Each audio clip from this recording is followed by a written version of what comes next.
हरिः ॐ स्वस्ति श्री गणेशाय नमः। ॐ नमो भगवते वासुदेवाय। ॐ श्री देव्यै नमः। ॐ भूतानि दुर्गा भुवनानि दुर्गा श्रियो नरसापि पशुंश्च दुर्गा यद्यद् हि दृश्यं खलु सैव दुर्गा दुर्गा स्वरूपादपरं न किंचित्। नारायणं नमस्कृत्य नरं चैव नरोत्तमं देवीं सरस्वतीं व्यासं ततो जयमुदीरयेत्। जय बोलो जगत जननी दुर्गा माता की जय। भक्तर भगवान को जय जय होस्। प्यारा भक्त भागवतहरू, यतिखेर हजुरहरू श्रीमद्देवी भागवत महापुराण कथाको आजको नयाँ भागमा उपस्थित भइसक्नु भएको छ। यहाँनिर अगाडि नारायण भगवानले नारदजीलाई बताउनु भयो पृथ्वीको अत्यन्त सुन्दर उपाख्यान। अगाडि गएर नारदजी भन्नुहुन्छ, श्रुतं पृथिव्युपाख्यानमतीव सुमनोहरं गङ्गोपाख्यान मधुना भदवेद विदम्बरः। हे भगवान, हजुरले पृथ्वीको उपाख्यान सुनाउनु भयो, अब हजुरले मलाई गङ्गाजीको उपाख्यान सुनाउनुहोस्। सुरेश्वरी विष्णु स्वरूपा र विष्णु पदिका नामबाट प्रसिद्ध उत्तम गङ्गाजी प्राचीन कालमा सरस्वतीको श्रापबाट भारतवर्षमा यो पृथ्वी तलमा कसरी कुन युगमा र कोद्वारा प्रार्थना गरिएर कसबाट प्रेरणा पाएर जानु भए त म यो पाप नाशक पुण्यदायक र मङ्गलकारी प्रसङ्ग हजुरको मुखारविन्दबाट श्रवण गर्न चाहन्छु भनेर यसरी नारदजीले भनिसकेपछि अगाडि गएर भगवान श्रीहरि नारायण भन्नुहुन्छ, राजा राजेश्वर श्रीमान सागरः सूर्यवंशजः तस्य भार्या च वैदर्भी शैव्या च द्वै मनोहरे। हे नारदजी, राजा राजेश्वर श्रीमान सागर सूर्यवंशी राजा हुनुहुन्थ्यो। वैदर्भी र शैव्या उनका दुई सुन्दर धर्मपत्नीहरू थिए। उनकी शैव्या नामक धर्मपत्नीबाट अत्यन्त सुन्दर कुलको वृद्धि गर्ने एउटा पुत्र पैदा भयो, जुन असमञ्जस नामबाट विख्यात भयो। भक्तवत्सल भगवान को जय जय होस्। उनकी दोस्री धर्मपत्नी वैदर्भीले छोराको कामना गरेर भगवान शङ्करको आराधना गरेकी थिइन् र शिवजीको वरदान पाएर उनले गर्भधारण पनि गरिन्। गर्भधारण गरेका 100 वर्ष बितेपछि वैदर्भीले एउटा मासुको पिण्ड पैदा गरिन्। त्यसलाई देखेर शिवजीको ध्यान गरी बारम्बार वैदर्भी उच्च स्वरले विलाप गर्न थालिन्। ओहो, यो के निक्लियो भनेर शिवजीको ध्यान गरेर उच्च उच्च स्वरले एकदम कराउन लागिन्, विलाप गर्न लागिन्। त्यसबेला भगवान शङ्कर ब्राह्मणको रूप लिएर वैदर्भीको नजिकमा जानुभयो र उहाँले त्यस मासुको पिण्डलाई बराबर हिसाबले 60,000 टुक्रामा बाँडिदिनु भयो। भक्तवत्सल भगवानको जय जय होस्। हेर्नुहोस्, कति 60,000। पछिबाट ती सबै टुक्राहरू छोराको रूपमा देखिए। ती सबै बल र पराक्रमले सम्पन्न थिए। ती छोराहरूको शरीरको कान्ति ग्रीष्म ऋतुको मध्याह्नकालको सूर्यको प्रभावलाई पनि तिरस्कार गर्ने स्वभावको थियो। कपिल मुनिको श्राप परेर ती सबै सगरका 60,000 छोरा डढेर खरानी भए। यो कथा हजुरहरूले श्रीमद् भागवत महापुराणमा अझ विस्तृत रूपमा सुन्नुहुन्छ। आफ्ना छोराहरू यसरी मरेको समाचार सुनेर राजा सगर धेरै रोए र निराश भएर डरलाग्दो जङ्गलमा गए। त्यस पछाडि सगरकी अर्की धर्मपत्नी पट्टीका छोरा असमञ्जस गङ्गाजीलाई धरतीमा ल्याउन तपस्या गर्न लागे। असमञ्जसले अब आफ्ना भाइहरूको आफ्ना दाजुभाइको त्यो उद्धार गर्नु पर्यो भनेर गङ्गाजीलाई ल्याउनका लागि तपस्या गर्न लागे। 1 लाख वर्षसम्म तपस्या गरेपछि कालयोगले तिनी पनि मरेर गए। उनको मृत्यु भएला। हेर्नुहोस् है, एक पुस्ताको प्रयासले भएन भने अर्को पुस्ता बारम्बार गरिरह्यो भने अवश्य सफलता प्राप्त गरिन्छ भन्ने यो कथाबाट हामीले शिक्षा पाउँछौँ। ल हेर्नुहोस्, एक पुस्ता त बित्यो, गङ्गाजीलाई पृथ्वीमा अवतीर्ण गराउनका लागि 1,00,000 वर्षसम्म तपस्या गरेर।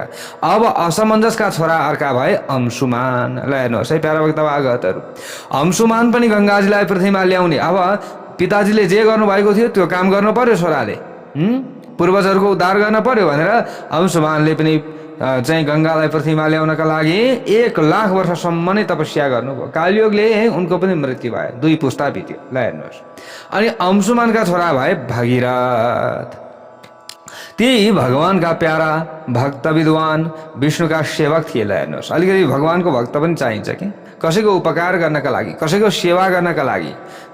भगवानको सच्चा भक्त छ भने ऊद्वारा गरिएको कर्म सफल हुन्छ, यसरी बताइएको छ। अब जो हेर्नुहोस्, भगीरथ गुणी अजर अमर र वैष्णव थिए। तिनले गङ्गाजीलाई धरतीमा ल्याउन 1,00,000 वर्षसम्म तपस्या गरेपछि भगवान श्री कृष्णको साक्षात दर्शन पाए। कसले? भगीरथले। भगवान श्रीकृष्ण ग्रीष्मकालका कोटि कोटि सूर्य समान कान्तिले सम्पन्न हुनुहुन्थ्यो। उहाँका 2 बाहु थिए, उहाँले हातमा मुरली लिनुभएको थियो, उहाँ किशोर उमेरका हुनुहुन्थ्यो, उहाँले गोपालको भेष धारण गर्नुभएको थियो र कहिलेकाहीँ उहाँ गोपाल सुन्दरी भनेर सबैका सामु देखिनुहुन्थ्यो। भगवान श्रीकृष्णले भक्तहरूमाथि कृपा गर्नका निमित्त नै यो रूप धारण गर्नुभएको थियो। त्यसबेला ब्रह्मा विष्णु शङ्कर आदि देवता आफ्नो इच्छाले परिपूर्ण परब्रह्म भगवान श्री कृष्णको स्तुति गरिरहेका थिए। सम्पूर्ण मुनिहरूले भगवानका सामु आफ्ना मस्तक झुकाएका थिए। सदा निर्लिप्त रहनुहुने, सबैका साक्षी, निर्गुण, प्रकृतिभन्दा पर रहनुभएका र भक्तमाथि कृपा गर्नुहुने भगवान श्री कृष्णको मुखमण्डल मन्द मुस्कानले सुहाइएको थियो र प्रसन्नताले परिपूर्ण थियो। भगवान श्रीकृष्ण रत्नमय गहनाहरू धारण गरेर सुहाउनु भएको थियो। यस्ता दिव्य स्वरूप धारण गर्नुहुने भगवान श्रीकृष्णको दर्शन पाएर राजा भगीरथले बारम्बार प्रणाम गरी स्तुति गरे। भगीरथले लीलापूर्वक श्रीकृष्णबाट आफ्ना पूर्वजहरूलाई तार्ने आफूले चाहेको वर प्राप्त गरे। त्यसबेला भगवानको स्तुति गर्दा भगीरथका प्रत्येक रोममा रोमाञ्च भएको थियो। ल हेर्नुहोस् प्यारा भक्त भागवतहरू, त भगवानले भन्नुभयो, भारतम भारती सापाद गच्छ शीघ्रं सुरेश्वरी सगरस्य सुतान सर्वान पुतान कुरु मम ज्ञया। हे गङ्गा, सरस्वतीको श्रापका कारण तपाईलाई छिटै भारतवर्षमा जानुपर्ने भएको छ। जानुहोस् र मेरो आज्ञाले राजा सगरका सबै छोराहरूलाई पवित्र तुल्याउनुहोस्। तपाईको स्पर्श पाएको वायुको संयोगबाट ती सबै सगरका छोरा पवित्र हुनेछन्। पछि मेरै रूप धारण गरेर दिव्य रथमा सवार भई मेरो लोकमा प्राप्त हुनेछन्। ती आफूले जन्म जन्मान्तरमा गरेका कर्महरूको फललाई जरैबाट काटेर सर्वथा निर्विकार भावले युक्त भई मेरा पार्षद बनेर रहनेछन्।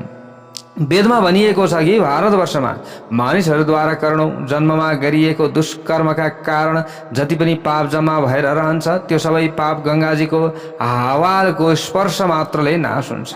गङ्गाजीको स्पर्श र दर्शनको अपेक्षा 10 गुणा पुण्य गङ्गाजीमा शान्त भावले नुहाउँदा प्राप्त हुन्छ।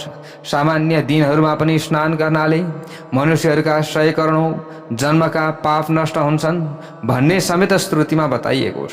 इच्छा पूर्वक यस जन्ममा गरिएका र अनेक पूर्व जन्ममा सञ्चित गरिएका जति पनि मानिसहरूका ब्रह्महत्या आदि पाप छन्, ती सबै गङ्गाजलमा मुसले स्नान गर्नाले नष्ट हुन्छन् भनेर यसरी बताइएको छ। हे नारदजी, पुण्यदायक दिनहरूमा गङ्गा स्नान गर्दा प्राप्त हुने पुण्यको वर्णन त वेदले पनि गर्न सक्दैनन्।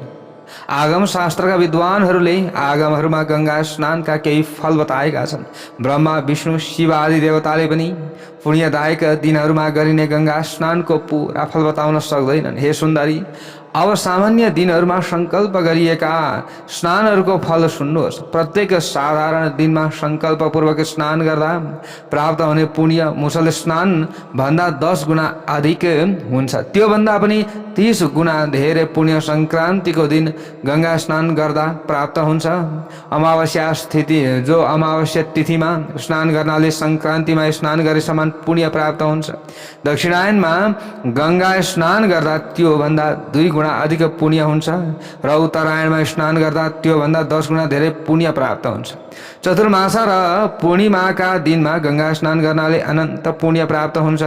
अक्षय तृतीया, अक्षय नवमी आदि अक्षय तिथिका दिन स्नान गर्नाले त्यत्तिकै पुण्य प्राप्त हुन्छ भन्ने कुरा वेदमा बताइएको छ। ती विशेष पर्वहरूमा गरिने स्नान र ध्यानले असंख्य पुण्य फल प्राप्त गर्दछन्। यी पर्वहरूमा गरिने स्नान दानको फल सामान्य दिनहरूमा गरिने स्नान दानको अपेक्षा 100 गुणा अधिक हुन्छ भनेर यसरी बताइएको छ। मन्वन्तरादि एवं युगादि तिथिहरूमा माघ शुक्ल सप्तमी, भीष्माष्टमी, अशोकाष्टमी, रामनवमी र नन्दा तिथिहरूमा दुर्लभ मानिने गंगा स्नान गरेपछि त्योभन्दा पनि 2 गुणा अधिक फल प्राप्त हुन्छ। ततोपि 2 गुणम प्राप्तम नन्दायम तब दुर्लभम भनेर यसरी बताइएको छ। भक्तवत्सल भगवानको जय जय होस्। अब गंगा दशहराको दिन स्नान गर्नाले युगादि तिथिहरूमा गरिएको स्नान बराबर पुण्य प्राप्त हुन्छ। बारुणी पर्वमा स्नान गर्नाले नन्दा तिथिमा स्नान गर्दा प्राप्त हुने पुण्य बराबर पुण्य प्राप्त हुन्छ। महावारुणी आदि पर्वहरूमा स्नान गर्नाले त्योभन्दा 4 गुणा अधिक पुण्य प्राप्त हुन्छ।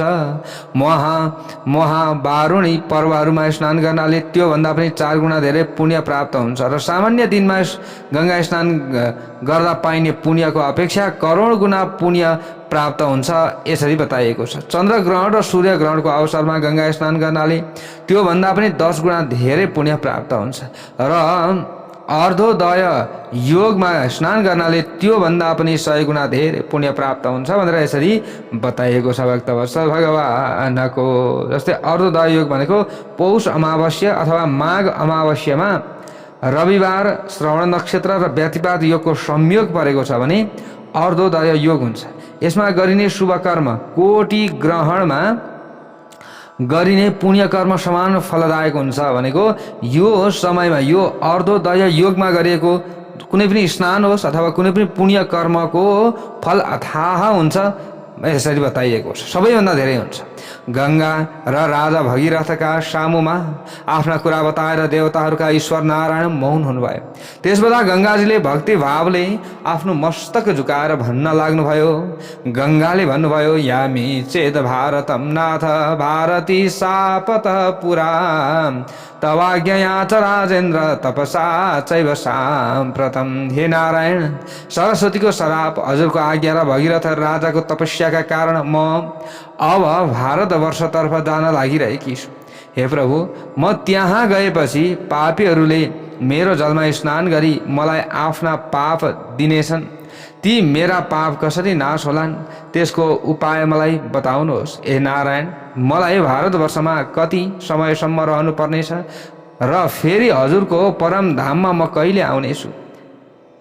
ये सबै कुरा जान्नुहुने, सबैका अन्तरात्मामा बस्नुहुने हे सर्वज्ञ, मेरा अरू जति पनि अभिलाषा छन् ती सबैलाई हजुरले जान्नुहुन्छ। त्यसैले हे प्रभु, मेरा मनोरथ पुरा गराउने उपाय पनि बताउनुहोस् भनेर यसरी प्रश्न गरेपछि भगवान श्री हरि नारायणले अगाडि गएर भन्नुहुन्छ, जानामि वाञ्छितं गङ्गे तव सर्वं सुरेश्वरी पतिस्ते द्रवरूपाय लवणोदो भविष्यति।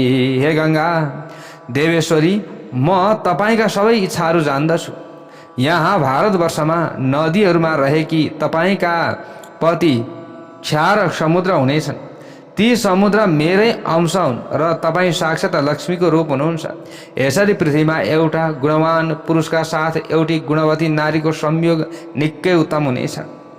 भारतवर्षमा सरस्वती आदि जति नदीहरू छन् ती सबमा श्रेष्ठ हुनुभएकी तपाईले क्षार समुद्रकी प्रियतमा भई कामक्रीडाको अवसर पाउनुहुने हुँदा तपाईँ सर्वाधिक सौभाग्यवती हुनुहुनेछ। हे देवेश्वरी, अहिलेको समयदेखि कलियुगका 5000 वर्षसम्म तपाईँलाई सरस्वतीको श्रापबाट भारतवर्षमा रहनु पर्नेछ यसरी बताउनु भयो। हे देवी गङ्गा, रसिका स्वरूपमा रहेकी तपाईँ रसिक राज क्षार समुद्रसँग मिलेर एकान्तमा विहार गर्नुहुनेछ। भारतवर्षमा अथवा यो पृथ्वीमा बस्ने सबै नरनारीहरूले भक्तिपूर्वक तपाईँको पूजा गर्नेछन् राजा भगीरथले बनाएको स्तोत्र उच्चारण गरेर तपाईँको स्तुति गर्नेछन्। जुन मानिसले कण्व शाखामा बताइएको ध्यान विधिबाट तपाईँको ध्यान गरेर तपाईँको पूजा स्तुति र वन्दना गर्नेछ त्यसले अश्वमेध यज्ञ गरेको फल पाउनेछ। यस्तौति प्रणमे नित्यम स्वस्वमेध फलम लभेत, यसरी बताइएको छ। जुन मानिसले 100 योजन टाढाबाट पनि गङ्गा गङ्गा भनेर तपाईँको नाम उच्चारण गर्दछ नि, यदि त्यसो मात्रै गर्दछ भने त्यो मानिस सबै पापबाट मुक्त हुन्छ र विष्णु लोकमा प्राप्त हुन्छ। गङ्गा गङ्गेति यो ब्रूया द्योजनानां सतैरपि मुच्यते सर्व पापेभ्यो विष्णु लोकम सगच्छति, यसरी बताइएको छ। हजारौं पापी मानिसहरूको स्नानबाट तपाईलाई जति पाप आइलाग्नेछ त्यो पाप मूल प्रकृति भुवनेश्वरी भगवतीका भक्तहरूको स्पर्श मात्रले नाश हुनेछ। हजारौं पापी प्राणीहरूको लास पर्नाले जुन पाप तपाईले बोक्नु पर्नेछ त्यो पाप भगवतीका मन्त्रहरूको उपासना गर्ने पुण्यात्मा भक्तहरूको स्नानबाट नाश हुनेछ। हे कल्याणी, तपाईँ सरस्वती आदि उत्तम नदीहरूका साथ यो पृथ्वीमा निवास गर्नुहुनेछ र त्यहाँका प्राणीहरूलाई पापबाट मुक्त गर्नुहुनेछ। यसरी भगवान श्री नारायणले भन्नुभयो। ल हेर्नुहोस् प्यारो भक्त भागवतहरू, त्यसरी धेरै ठुलो यहाँनिर गङ्गाको महिमाको बारेमा बताइएको छ प्यारो भक्त भागवतहरू। ल हेर्नुहोस् है, नारदजीले अगाडि गएर भन्नुहुन्छ, वेदका ज्ञाताहरूमा उत्तम हे नारायण, राजा भगीरथले कुन ध्यान स्तोत्र र पूजा विधिद्वारा गङ्गाजीको पूजन गर्नुभयो त्यो मलाई बताउनुहोस्। नारायण भगवानले भन्नुहुन्छ, राजा भगीरथले नित्य क्रिया एवं स्नान गरेर 2टा सफा वस्त्र धारण गरी इन्द्रियलाई आफ्नो वशमा ल्याएर भक्तिपूर्वक गणेश, सूर्य, अग्नि, विष्णु, शिव र भगवती शिवा गरी 6 देवताहरूको विधिपूर्वक पूजा गर्नुभयो। कसको? गणेश, सूर्य, अग्नि, विष्णु, शिव, भगवती शिवाको भनेको दुर्गा, यी 6 देवताहरूको राम्ररी पूजा गरेपछि मात्र राजा भगीरथ गङ्गा पूजनका अधिकारी हुन पाए। ल हेर्नुहोस्, हामी पनि पाञ्चायन भन्छौँ नि, हामीले घरमा नित्य पाञ्चायन पूजा गरेका छौँ भने हामीले पनि सम्पूर्ण यज्ञ गर्ने अधिकार पूर्ण रूपमा प्राप्त गरेका हुन्छौँ। गङ्गा पूजनको अधिकार हामीले प्राप्त गरेका हुन्छौँ। त्यसमा अग्नि त हामीले सम्झिहाल्छौँ। ल हेर्नुहोस् है, गणेश, सूर्य, विष्णु, शिव र भगवती दुर्गा यति राखेर हामीले नित्य पूजन गर्नुपर्दछ। तर यसको पनि क्रम छ। जस्तै हजुरहरूले चाहिँ गणेशलाई बिचमा राख्ने इच्छा गरेर गणेश पाञ्चायन पुज्दै हुनुहुन्छ कि अथवा विष्णुलाई बिचमा राखेर चाहिँ भगवान श्री हरि विष्णुलाई बिचमा राखेर अरूलाई वरिपरि राखेर विष्णु पाञ्चायन पूजा गर्दै हुनुहुन्छ कि कुन भगवानलाई कुन दिशामा, अथवा भगवान शिवजीलाई बिचमा राखेर र शिव पाञ्चायन बनाएर पूजा गर्दै हुनुहुन्छ कि त्यो समयमा कुन देवतालाई कुन दिशामा राखेर पूजा गर्नुपर्दछ भन्ने पनि नियम छ। त्यो अनुसार हामीले पूजा गरियो भने त्यसको पूर्ण फल हामीले प्राप्त गर्दछौँ। मनुष्यहरूले पनि आफ्ना विघ्न हटाउनका लागि, गणेशको आरोग्यका लागि, सूर्यको पवित्रताका लागि, अग्निको लक्ष्मी प्राप्तिका लागि, अग्निको अनि लक्ष्मी प्राप्तिका लागि, विष्णुको अनि ज्ञान प्राप्तिका लागि, ज्ञानेश्वर शिवको र मुक्ति प्राप्तिका लागि भगवती शिवाको पूजा गर्नुपर्दछ। यी देवताहरूको पूजा गरेपछि मात्र विद्वान पुरुषले अन्य पूजामा सफलता प्राप्त गर्न सक्दछ। अन्यथा भयो भने विपरीत परिणाम प्राप्त हुन्छ। ल हेर्नुहोस् है, शिवम ज्ञानाय ज्ञानेशम शिवाम च मुक्ति सिद्धाय। अब यहाँ शास्त्रमा जे कुरा बताएको छ त्यही कुरा मैले बताइदिने हो। प्यारो भक्त भागवतहरू, भन्नुको मतलब हजुरहरूले बुझ्नुभयो होला। हजुरहरूले दिनमा जस्तै घरमा कुनै रुद्री लगाउने हुनुभयो अथवा घरमा सत्यनारायणको पूजा लगाउने हुनुभयो भने पनि यी पाञ्चायतन 5 देवताको पहिले अगाडि बिहानको नित्य पूजामा हामीले जहिले पूजा गर्नै पर्दछ। त्यस पछाडि हामीले गरेको चाहिँ त्यो पूजाको पूर्ण फल हामीलाई प्राप्त हुन्छ, नभए विपरीत परिणाम प्राप्त हुन्छ भन्ने कुरा मैले बताएको होइन, देवी भागवतले बताएको कुरा हो। हेर्नुहोस् प्यारो भक्त भागवतहरू, त्यसैले यस्ता कुरा हामीले बुझिराख्नु पर्दछ। त्यसैले नित्य बिहानको समयमा हामीले चाहे कोठामा बस्नुहोस् होइन, कोठाचोठामा चाहिँ बसे तापनि एउटै मूर्ति राखेर पनि त्यहाँ पाञ्चायन देवता सम्झिएर हामीले पूजा गर्न सक्दछौँ है। धेरै कुराहरू, धेरै विधिहरू छन्। यदि राख्ने ठाउँ छैन, त्यस्तो समस्या छ भने पनि एउटा काहीँ न काहीँ यसो धुपबत्ती बाल्ने ठाउँ त हामीले बनाएका हुन्छौँ नि त। त्यहीँनेरि आफूले कति सकिन्छ त्यही अनुसार आफूले पनि त गर्न सकिन्छ नि होइन। धेरै समय दिनु परेको छैन, बिहान नुहाइधुवाइ गरौँ, थपक्क आफूले चाहिँ जल नै मात्रै पनि नित्य भगवान्लाई चढाए भगवान् प्रसन्न बन्नुहुन्छ। सम्पूर्ण पदार्थै अर्पण गरिहाल्नुपर्छ, दिनै पछि भन्न सकिन्न होइन। हामीले पदार्थले भरपुर मजाले पदार्थै अर्पण गरेर वर्षमा एकचोटि पूजा गरौँला न, तर दिनै पछि हामीले सबै कुरा चढाइराख्नु त पर्दैन। तर जलले मात्रै भए पनि सेवा गर्नुहोस्, तब भगवान् प्रसन्न बन्नु हुँदो रहेछ र हामीले यसरी सेवा गरेर मात्र अन्य कार्य गरियो, धार्मिक कार्य गर्यो भने त्यसको पुण्यफल हामीले प्राप्त गर्छौँ, नत्र विपरीत परिणाम प्राप्त हुन्छ। ल हेर्नुहोस्, जान्दाखेरि फेरि सजिलो छ, धेरै झन्झटको कुरै छैन है। फेरि यो ठाउँ छ, हजुरहरूको चाहिँ अब कोठासोठामा बस्नु परेको छैन, घरै छ भने त एउटा पूजा कोठा त पक्कै बनाउनु भएको छ, त्यहाँनिर त पक्कै हजुरहरूले नित्य त पूजा गर्नुहुन्छ होइन र। त्यहाँ त्यस्तो भयो भने त अति उत्तम भइगयो। यदि भएन भने सामान्य कोठामा बस्ने व्यक्तिहरूले पनि आफूले कोठा लिएर, जस्तै भाडामा कतै बस्नुहुन्छ भने पनि आफूले सामान्य तरिकाले पनि गर्न सकिन्छ। कुरा त्यो हो, धेरै झन्झट गरिराख्नै पर्दैन। यसको मतलब यस्तो रहेछ भनेर फेरि दुख पिराउ नमान्नु होला तपाईँहरूले होइन। प्यारा भक्त भागवतहरू, अब भएन आफूले पूजा गर्न सकिएन भने आफूले जो गुरु मान्नुहुन्छ गुरुलाई भन्न सक्नुहुन्छ, तर गुरुकोमा पनि नित्य पूजा भएको हुनु पर्यो। त्यो हो फेरि प्यारा भक्त भागवतहरू।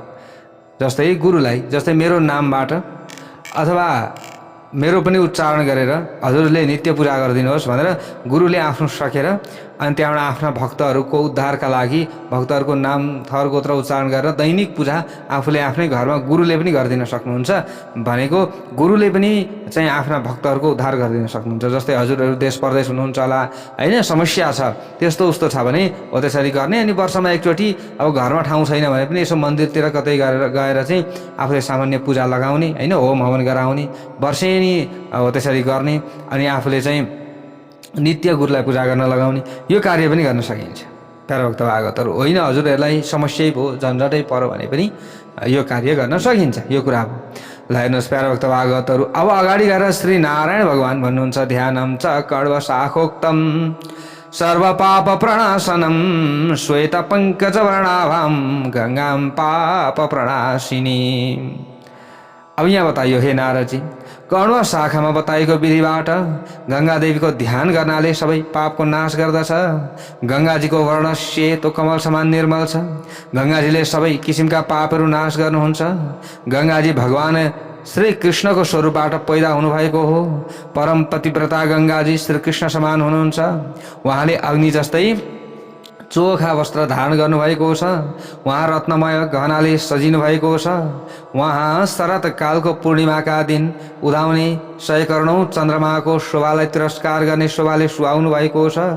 मन्द मुस्कानले युक्त हुनुभएकी र प्रसन्नताले परिपूर्ण हुनुभएकी भगवती गंगाको मुखमण्डल शोभायमान छ। भगवतीको युवा अवस्था सधैँ स्थिर रहन्छ। भगवती गंगा भगवान नारायण की प्यारी हुनुहुन्छ। उहाँ शान्त स्वभावकी हुनुहुन्छ।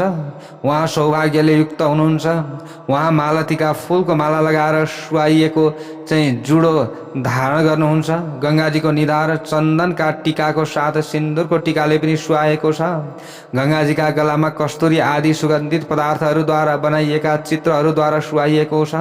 गंगाजीका अत्यन्त राम्रा ओठले पाकेका बिम्ब फलको लालिमालाई तिरस्कृत गर्दछन्। गंगाजीको सुन्दर दन्त पंक्तिले मोतीका पंक्तिको कान्तिलाई पनि तिरस्कार गर्दछ। गंगाजीको सुन्दर मुखमा कटाक्षपूर्ण हेराइले सुहाइएका सुन्दर नयनहरू रहेका छन्। उहाँले कठोर बिल्व फल समान आकार भएका 2 स्तन धारण गर्नुभएको छ। भगवती गंगा केराका थम्बाहरूलाई पनि लज्जित तुल्याउने विशाल र कठोर चाहिँ जङ्गाहरूले सुहाउनु भएको छ। यस्तै धेरै कुरा यहाँनिर गंगाको वर्णन गरिएको छ। प्यारा भक्त भागवतहरू, अगाडि गएर नारदजी भन्नुहुन्छ, श्रोतु मिच्छामि देवेश लक्ष्मीकान्त जगतपते। हे लक्ष्मीकान्त, हे जगदीश्वर, अब म भगवान विष्णु की चिर सङ्गिनी विष्णुपदी गंगाजीको पाप नाशक र पुण्यदायक स्तोत्र सुन्न चाहन्छु भनेपछि यहाँ नारायण भगवानले त्यो स्तोत्र सुनाउनु भएको छ। प्यारा भक्त भागवतहरू, ल हेर्नुहोस्, यो स्तोत्र यहाँनिर निकै लामो रहेको छ। अब यो स्तोत्रको पनि यहाँ धेरै कुराहरू छन्। जस्तै यहाँ अपुत्रो लभते पुत्रम भार्या हीनो भवेत स्त्रियम, जस्तै यो स्तोत्रको प्रभावबाट नित्य पाठ गर्दछन् व्यक्तिले यो स्तोत्र भने अश्वमेध यज्ञको फल प्राप्त गर्दछन्। अपुत्र मानिसले पुत्र प्राप्त गर्दछन्। स्त्रीहीन मानिसले स्त्री प्राप्त गर्दछ। रोगी मानिस रोग रहित बन्दै जान्छ बिस्तार बिस्तार गरेर। भगवतीको कृपा मिल्दछ अनि गंगाजीको कृपा मिल्दछ। बन्धनमा परेको मानिस बन्धन मुक्त हुन्छ। कीर्ति नभएको मानिसले उत्तम कीर्ति सम्पन्न बन्दछ। मूर्ख मानिस विद्वान बन्दछ। यो कुरा साँचो हो भनेर यसरी यहाँनिर बताइएको छ। या पठित प्रातः उत्थाय गंगा स्तोत्रमिदं शुभम शुभम भवेत् च दुःस्वप्ने गङ्गा स्नान फलम लभेत भनेर यसरी बताइएको छ। यदि यो स्तोत्रको पाठ गर्दछ अथवा यो स्तोत्र सुन्दछ भने राति सपना खराब देखियो भने त्यो खराब सपनाको दोष काटिन्छ अनि गङ्गा स्नान गरेको फल प्राप्ति हुन्छ भनेर यसरी बताइएको छ। नारायण भगवान भन्नुहुन्छ स्तोत्रेणानेन गङ्गाम च स्तुत्वा चैव भगीरथ। यस स्तोत्रद्वारा गङ्गाजीको स्तुति गरी फेरि गङ्गाजीलाई आफ्नो साथमा लिएर भगीरथ त्यस ठाउँमा पुगे जहाँ अब गङ्गालाई अवतीर्ण भगीरथले गराउनु भएको यो स्तोत्रले चाहिँ भगीरथले स्तुति गरेर राजा सगरका 60,000 छोरा डढेर खरानी भएका थिए। गङ्गाको स्पर्श गराउनुभयो भगीरथ अघि अघि गएर गङ्गाजीको स्पर्श जब भयो सम्पर्कबाट अब स्पर्श आउन साथ स्पर्श हुन साथ वायुको सम्पर्कमा आउन साथ ती सबै सगरपुत्र तत्काल वैकुण्ठ गए। भक्तवत्सल भगवानको जय जय होस्। यी गङ्गा भगीरथद्वारा धरतीमा ल्याइएकी थिइन् त्यसैले यिनको नाम भागीरथी भयो। हे नारदजी यस प्रकार मैले सारपूर्ण पुण्यदायक र मोक्षदायक गङ्गाको उपाख्यान वर्णन गरेँ। अब तपाईँ के सुन्न चाहनुहुन्छ भनेर यसरी प्रश्न गरेपछि नारदजी अगाडि गएर भन्नुहुन्छ हे प्रभु तीन मार्गबाट विचरण गर्ने सबै लोकलाई पवित्र तुल्याउने गङ्गा किन अनि कहाँ र कसरी प्रकट हुनुभयो यो मलाई बताउनुहोस्। गङ्गाको अवतरण स्थलमा जो मानिसहरू थिए उनीहरूले के कार्य गरे तपाईँले सबै कुरा विस्तारपूर्वक बताउनुहोस् भनेर यसरी प्रश्न गरेपछि नारायण भगवानले भन्नुहुन्छ पुरानो समयको कुरा हो। कार्तिक पूर्णिमाको अवसरमा राधा महोत्सव मनाउन लागि थियो। भगवान श्रीकृष्ण राधाको विधिवत पूजा गरेर राजमण्डलमा विराजमान हुनुहुन्थ्यो। त्यस पछाडि ब्रह्मा आदि देवता सौनक आदि ऋषि श्रीकृष्णद्वारा पूजा गरिएकी भगवती राधाको प्रसन्नतापूर्वक पूजा गरेर त्यहीँ रहे। राधा भनेकै उनी भगवती परम्परा जगदम्बिका दुर्गादेवी भनेर हामीले भन्दा हुन्छ। त्यही भएर भगवान श्रीकृष्णले पनि नाम चाहिँ राधा उच्चारण गरेर पूजा गर्नुहुन्थ्यो। यतिकैमा भगवान कृष्णलाई सङ्गीत सुनाउन देवी सरस्वतीले हातमा बिडा लिएर सुन्दर ताल स्वरका साथ मिठा गीत गाउन थाल्नुभयो। त्यसबेला ब्रह्माजीले खुसी भएर सरस्वतीलाई उत्तम रत्नबाट बनेको एउटा हार अर्पण गर्नुभयो। यसै गरी शिवजीले सरस्वतीलाई ब्रह्माण्डमा दुर्लभ मानिएको एउटा उत्तम मणि प्रदान गर्नुभयो। यसरी बताइएको छ भगवान श्रीकृष्णले सबै रत्नहरूमा उत्तम कौस्तुभ मणि प्रदान गर्नुभयो। राधाले अमूल्य रत्नबाट बनेको एउटा उत्तम हार अर्पण गर्नुभयो। भगवान नारायणले एउटा सुन्दर माला अर्पण गर्नुभयो। लक्ष्मीजीले मूल्यवान रत्नहरू जडिएको सुनको कुण्डल अर्पण गर्नुभयो। विष्णु माया ईश्वरी दुर्गा नारायणी र ईशाना नामले विख्यात भएकी भगवती मूल प्रकृतिले अत्यन्त दुर्लभ ब्रह्म भक्ति प्रदान गर्नुभयो। धर्म देवताले धार्मिक बुद्धि प्रदान गर्नुभयो र लोकमा ठुलो नाम चल्ने वरदान दिनुभयो। अग्नि देवताले अग्नि समान पवित्र वस्त्र दिनुभयो र वायु देवताले मणिद्वारा निर्मित पायल दिनुभयो। यतिकैमा ब्रह्माजीद्वारा प्रेरणा पाएर भगवान शङ्करले रासको उल्लास बढाउनका लागि शक्ति सम्पन्न श्रीकृष्ण सम्बन्धी मिठा गीत गाउन थाल्नुभयो। शिवजीको गीत सुनेर सबै देवता मोहित भएर चित्र विचित्र पुतली झैँ देखिन थाले। हेर्नुहोस् अत्यन्त प्रयास गर्दा चेतना फर्केपछि उनीहरूले रासमण्डलमा रहेको सबै जमिनलाई जलमय बनेको देखे तर त्यहाँ राधा र कृष्णलाई देखेनन्। यसरी बताइएको छ सबै गोप गोपी देवता र ब्राह्मणहरू उच्च स्वरमा विलाप गर्न थाले। त्यो समयमा त्यहाँ रहनुभएका ब्रह्माजीले ध्यान योगद्वारा श्रीकृष्णको पवित्र विचारका साथै भगवान कृष्ण राधासित भेट गरेपछि पग्लेर जलमय हुनुभएको कुरा थाहा पाउनुभयो। त्यस पछाडि ब्रह्मा आदि सबै देवता परमेश्वर श्रीकृष्णको स्तुति गर्न लाग्नुभयो।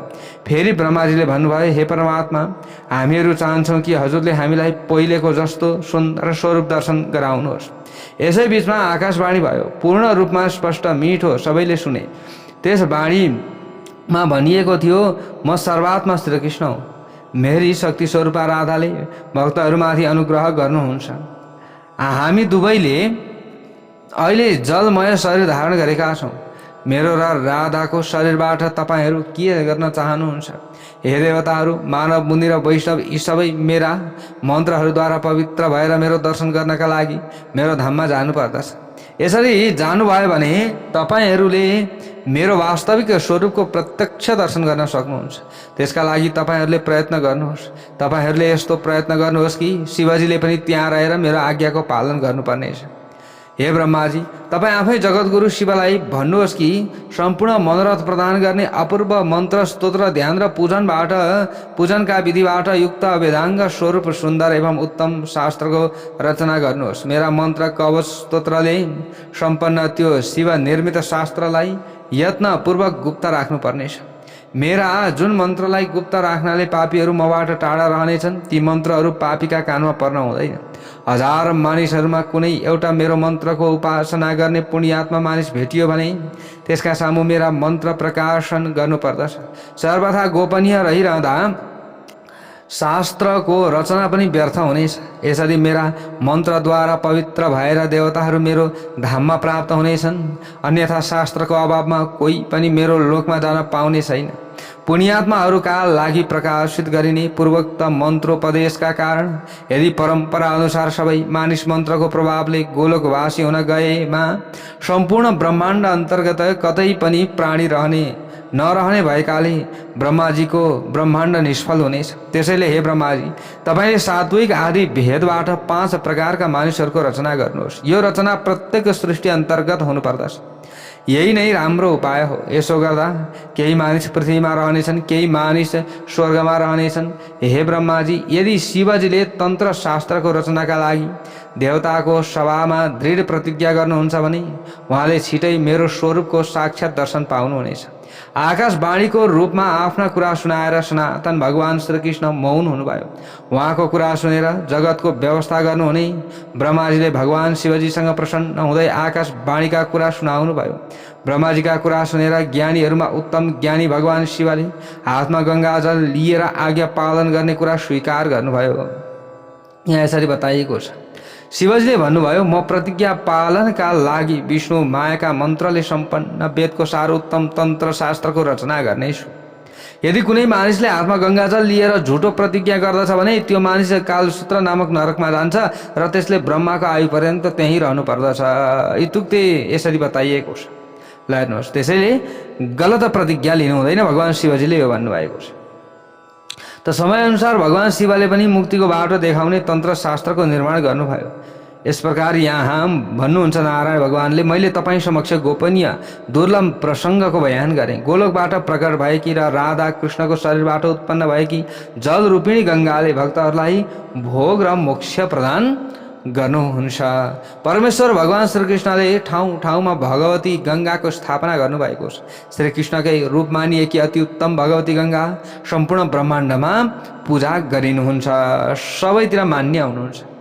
यदि भनेपछि नारदजीले अगाडि गएर प्रश्न गर्नुहुन्छ, कलेः पञ्चसहस्राब्दे समतीते सुरेश्वर क्व गता सा महाभाग तन्मे व्याख्यातुमर्हसि। हे नारायण, कलियुगका 5000 वर्ष बितेपछि भगवती गङ्गा कहाँ जानुभयो त?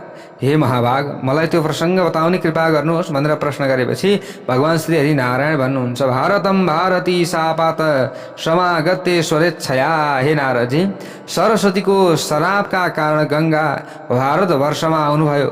फेरि शराबको अवधि बितेपछि भगवान नारायणको इच्छाले वैकुण्ठमा जानुभयो। यसै गरी सरस्वती र पद्मावती नदीका रूपमा रहेकी लक्ष्मीजी र सरस्वतीजी पनि शराबको अवधि सकिएपछि भारतवर्ष छाडेर भगवान विष्णुको धाममा जानुभयो। हे नारदजी, गङ्गा, सरस्वती र लक्ष्मी यी 3वटी देवीहरू भगवान नारायणका धर्मपत्नी हुनुहुन्छ।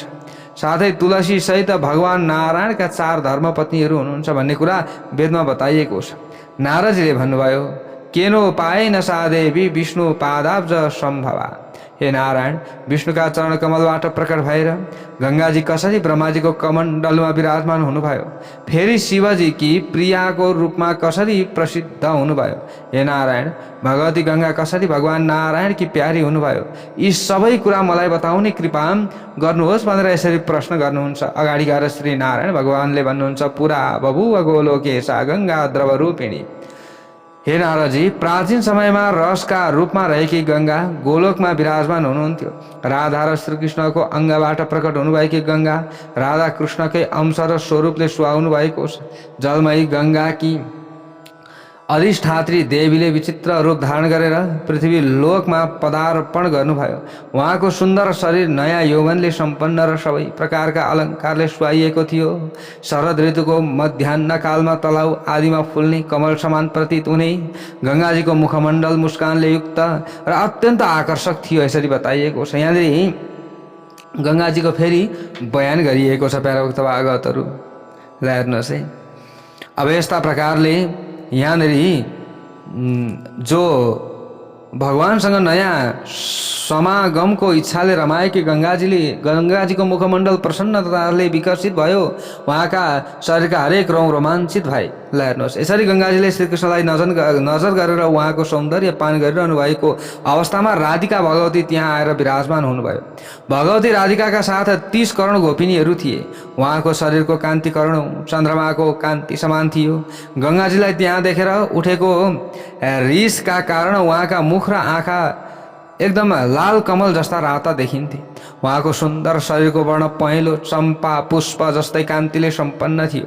उहाँ बहुमूल्य रत्नहरूद्वारा बनाइएका अनेक प्रकारका गहनाले अलङ्कृत हुनुहुन्थ्यो, यसरी बताइएको छ। शरीरमा अमूल्य रत्नहरू जडिएका अग्नि समान पवित्र 2वटा मेखला लगाउनु भएको थियो। भगवती राधालाई अब हेर्नुहोस् प्यारा भक्त भागवतहरू, यहाँनिर श्रीकृष्णकी प्यारी भगवती राधाका साथमा उहाँका सङ्गिनी गोपीहरूको ठुलो समुदाय रहेको थियो, यसरी यहाँनिर बताइएको छ। भगवती राधालाई आउनुभएको देखेर भगवान् श्रीकृष्ण सम्मानपूर्वक उभिनुभयो र आश्चर्यपूर्ण मुद्रामा मुस्कुराउँदै राधिकासँग मिठा कुरा गर्न थाल्नुभयो। ल हेर्नुहोस् है प्यारा भक्त भागवतहरू, अब यस्तै भगवती राधा गङ्गाजी र श्रीकृष्णको प्रेम देखेर उठेको रिसका कारण आफ्ना सुन्दर लाल लाल ओठ कपाउँदै भगवान् श्रीकृष्णको नजिकमा गएर रत्नले बनेको राम्रो सिंहासनमाथि विराजमान हुनुभयो, यसरी बताइएको छ। राधा गङ्गाजी र श्रीकृष्णको प्रेम देखेर गङ्गाजी र श्रीकृष्णको प्रेम, ल हेर्नुहोस्, त्यसबेला अत्यन्त डराएका गोपहरूले, ल हेर्नुहोस् है, अब मिठा कुरा गर्न थाल्नु भएको छ यहाँनिर। कसले? राधा र श्रीकृष्णले। ल हेर्नुहोस्, त्यसबेला अत्यन्त डराएका गोपहरूले शिर निहुर्याएर भगवती राधालाई प्रणाम गरे, फेरि भक्तिपूर्वक स्तुति गरे। त्यस पछाडि परमेश्वर श्रीकृष्णले पनि राधाको स्तुति गर्नुभयो भनेर यहाँ बताइएको छ। गङ्गाजीले पनि तुरुन्तै उठेर राधाको स्तुति गर्नुभयो। त्यो समयमा राधासँग डराएकी गङ्गाले नम्र भएर उहाँसँग भलाकुसारी गर्नुभयो। गङ्गाजी डराएर शिर निहुर्याइकन उभिरहनु भएको थियो। राधासँग डराएका कारण उहाँका घाँटी ओठ र तालु सुकेका थिए। उहाँले ध्यान गर्दै भगवान् श्रीकृष्णका चरणकमलको चाहिँ शरण लिनुभयो भनेर यसरी यहाँनिर बताइएको छ प्यारा भक्त भागवतहरू। हेर्नुहोस् है, अब यस्तै क्रममा प्यारा भक्त भागवतहरू यहाँनिर राधाजी श्रीकृष्ण भएको ठाउँमा आउनुभयो त गङ्गाजीका साथमा भगवान् श्रीकृष्ण हुनुहुन्थ्यो। यति भइसकेपछि अब राधाजीलाई अत्यन्त रिस उठ्यो। यो दुष्ट चरित्र भएकी यो स्त्री यहाँ कहाँबाट आई, तपाईँसँग यहाँ कसरी आई भनेर अब यहाँनिर राधा रिसाउनु भएको छ। ल हेर्नुहोस्, गङ्गाजी चाहिँ राधा रिसाउनुहुन्छ भनेर गङ्गाजीको स्तुति राधाजीको स्तुति गर्न लाग्नु भएको थियो गङ्गाजीले। तर राधा गङ्गाप्रति भगवान् श्रीकृष्ण चाहिँ आकर्षित भएका कारणले गर्दा अथवा दुवैजनाको प्रेम देखेर राधालाई यहाँनिर रिस उठेको छ प्यारा भक्त भागवतहरू। अब कस्तो प्रसङ्ग आउँछ अगाडिको भागमा हामीले श्रवण गर्नेछौँ। भक्तवत्सल भगवानको जय।